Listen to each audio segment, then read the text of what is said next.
Last class, we introduced the Renewable Fuel Standard and its provisions.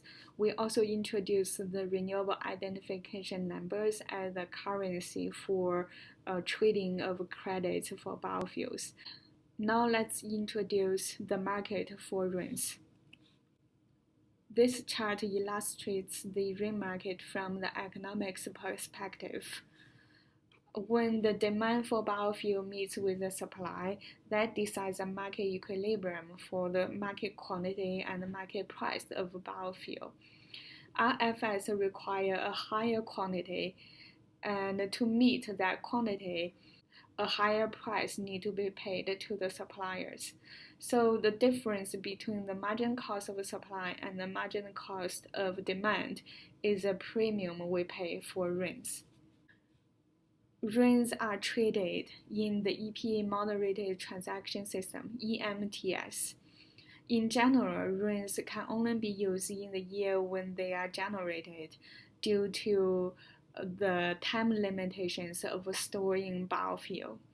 Suppliers are allowed to meet up to 20% of their current year obligations with previous year's RINs.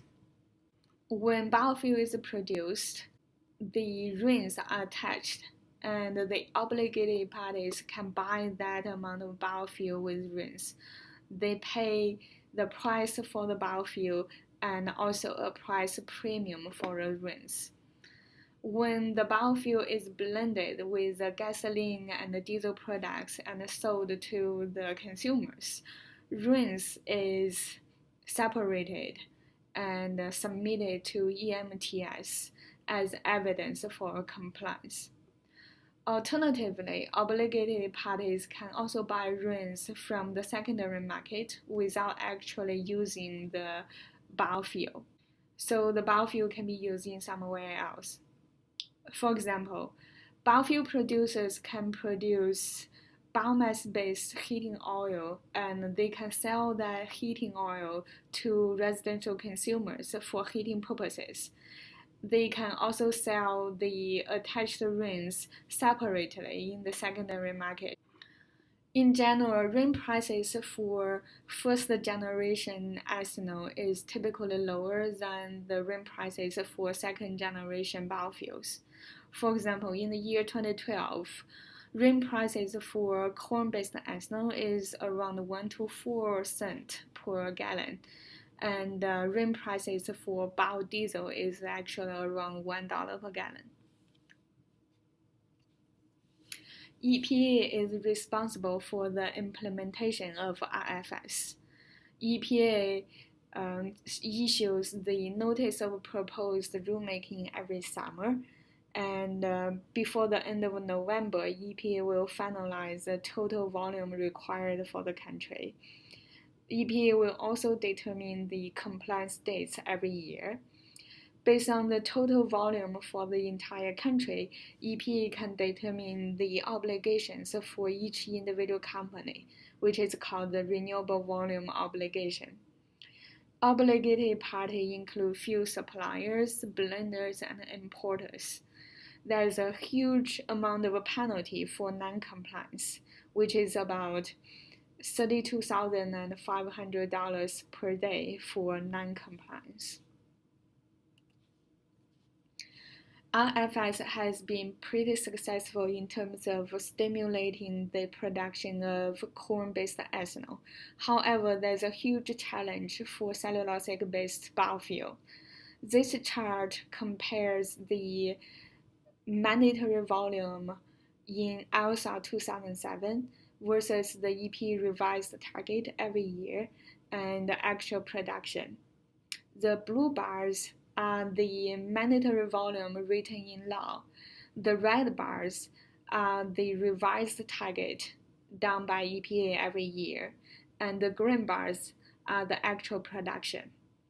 It's clear that the industry has not been growing fast enough to produce enough cellulosic biofuel to meet the target. Even though EPA revised the target down by over 90% every year, the actual production is still far behind the revised target.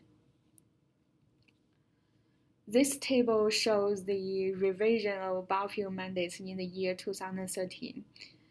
EPA does not change the mandatory volume for advanced biofuel, which is 2.75 billion gallons.